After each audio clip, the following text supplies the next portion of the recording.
Hello, I'm Mario Toneguzzi with Catholic Spotlight, and joining me today is Marvin Matthews, who is volunteer coordinator at St. Michael Catholic Community in Calgary. Thanks, Marvin, for joining us today. Thanks for the invitation. All right, let's talk a little bit about the ministry, volunteer coordinator. Tell me what that entails. Basically, when someone joins the parish and wants to join a ministry or volunteer in a ministry, they're directed to me, and I will, go through the paperwork that the diocese requires for them to fill out. If they're already a parishioner and they've already volunteered, so it's not as many hurdles to jump over. But if they're new to the community or new to the parish, then I tend to meet with them. And then I'll direct them to the website and show them all the ministries that are offered and see if there's anything that matches their interest. Hmm. And how long have you've been doing this? So I retired from CP Rail in 2018. I worked in corporate communications Oh, and took a break. And then a friend of mine from St. Michael's contacted me and said, "Hey, St. Michael's is looking for a volunteer coordinator. You should look into that." And I really was not interested in working again. I was taking it easy. But I went with it and I met with Father John, who was the priest at the time. And I think they were looking for somebody who wasn't connected to the church. They wanted somebody from the outside who didn't know the parishioners. oh, I go to St. Peter's in the Northwest. So I think that maybe had something to do with, with me maybe getting on board there rather than getting somebody from who was already connected to the church who knew all the parishioners. I think that helped. Um, it was a great way to meet people. I like to engage with people and make new friends. So when the job was offered, I took it, and it lasted until about just before COVID. Once COVID came, I started doing some of the work from home, and then I guess it would have been let me think here, 2020. They let me go because of the same reasons, because of COVID. yeah.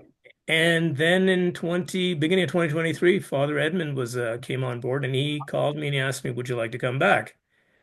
And so the timing was right. And so I came back. I do a lot of the work from home because I can access all the files. But I do come into the office once a week for meetings, and if there's any other reason, come in. But it's been great because it's been a wonderful way to meet people.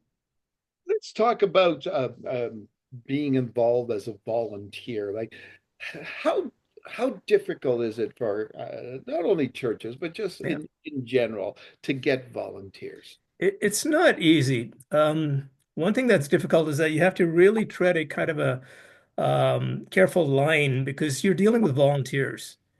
They're Yeah, giving of their time. They're giving of their, of what time they have, and you can't really force people to do this or do that and tell them, listen, you have to complete this paperwork. You have to do this. So you handle a lot of different personalities, yeah. and it's really comes down to managing personalities and massaging personalities. Um, we've been lucky that a lot of the people who volunteer at St. Michael's have been there for a long time. Hmm. And they're pretty dedicated to that parish. So that has made it a lot easier than it would have been, I think, trying to get brand new people in, which is always something we're trying to do. Mm.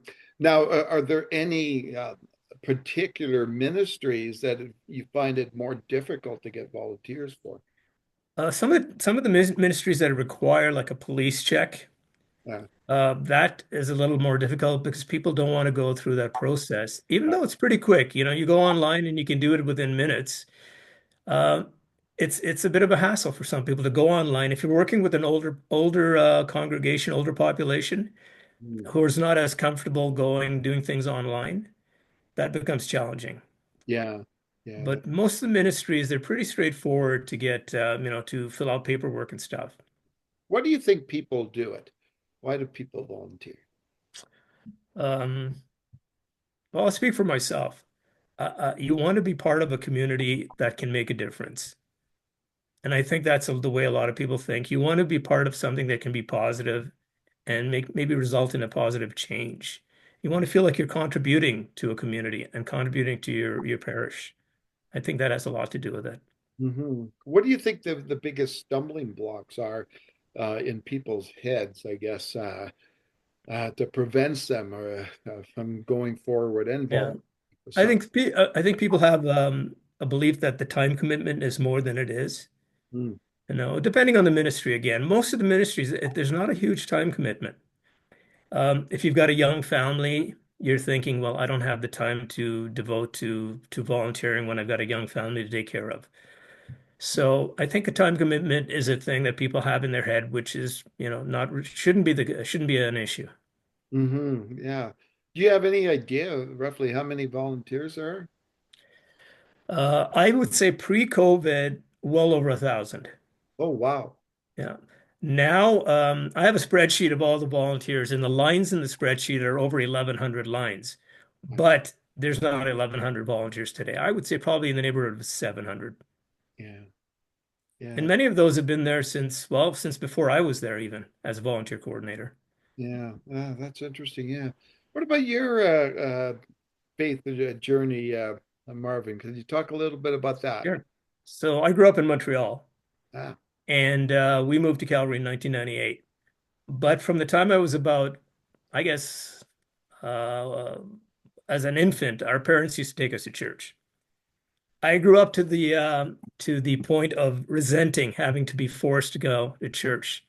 yeah. When I was about 10 or 11, my dad organized the first folk choir at the church in Montreal Oh, in our community. And I joined, and my sister joined, my older sister joined, and we played music. We played guitar in the choir. And when I was about 18 or 19, my dad passed away. And my mom was sure this is it. They're not going to go to church anymore because they were forced by my father forced us. So she was scared that that was it. That would be the end of that. yeah. But we got more involved. We got involved in the music side. We got involved in retreats and things like that, and became part of our existence. And that just carried on when I moved to Calgary. I joined choirs here when I moved here. So it's um, something that my mom feared would scare us away, just brought us closer. Yeah. What does it mean to you to have that faith? Um, I don't know. I can't. I guess it's hard to explain, but it's part of me. It's part of my. It's part of my being. I Mm. can't imagine not having that faith. It's part of my existence. Yeah. And so over time, you mentioned the choir, but have you personally involved yourself in volunteer work for any specific areas of church? Uh, not really with St. Michael's, but I play music at Rocky View Hospital once a month for the people in palliative care and the mental health patients. So we do that once a month. I've also been in a band for the last 20 years that plays only to raise money for charities. So if anybody hires us, we say to them, give us a check and we donate it to a charity of our choice. Oh, So we cool. never get paid. We just donate it to, and we have 12 people in the band. So everybody picks a charity each Wow. time we play. So it's never one charity. Okay, got to know what's the name of the band? The band is called the Ad Hoc Band. The Ad Hoc Band. And Yeah. what We're music? playing May 25th for the Calgary Run for the marathon Oh, okay. And what kind of outside. you guys play? I'm sorry. What kind of music do you guys play? We play everything from about, I guess, the 50s to present day. Yeah. We played for a couple events at St. Michael's recently also. Okay. And where do you play generally like this? Usually it's halls, community centers or whatever. We've played for the Run for the Cure outside. We played for that a couple of times, in fact, then it's been 10,000 people outside for that. But like I said, we only do it because we love music. We don't get paid. Everything we ask the organization to make a donation to the charity of our choice. Ah. Why do you do it that way? Um, Two reasons. One reason is love of music.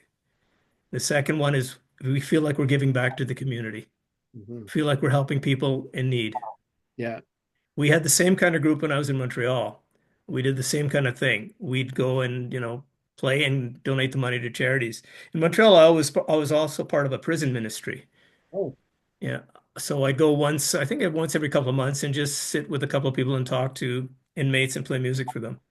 oh wow. Yeah. How was that? Um, first couple of times I did it, I probably was in my early 20s. It was pretty scary. Oh really? It was pretty scary. Just walking through the yard with all the people in the yard and they're all looking at you. And it was intimidating. After a while, though, it got to be something that I looked forward to because it was really fun engaging with these people, talking to them.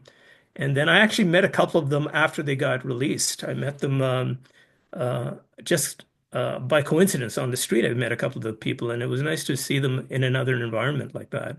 But the work itself was challenging, but rewarding at the same time. Yeah, exactly. All right, last question for you. A 30-second pitch. Can you give me a 30-second pitch to convince me to volunteer for church? Well, especially this month, April is National Volunteers Month. Oh, there you go. So there you go. So, I mean, what better way to contribute to your community or your parish by coming and volunteering and helping out? Yeah. All right, wonderful. Well, thanks, Marvin, for joining us today. Thanks very much for the invitation. All right, that was Marvin Matthews, who is volunteer coordinator at St. Michael Catholic Community in Calgary. I'm Mario Toneguzzi with Catholic Spotlight. Thanks for joining us today.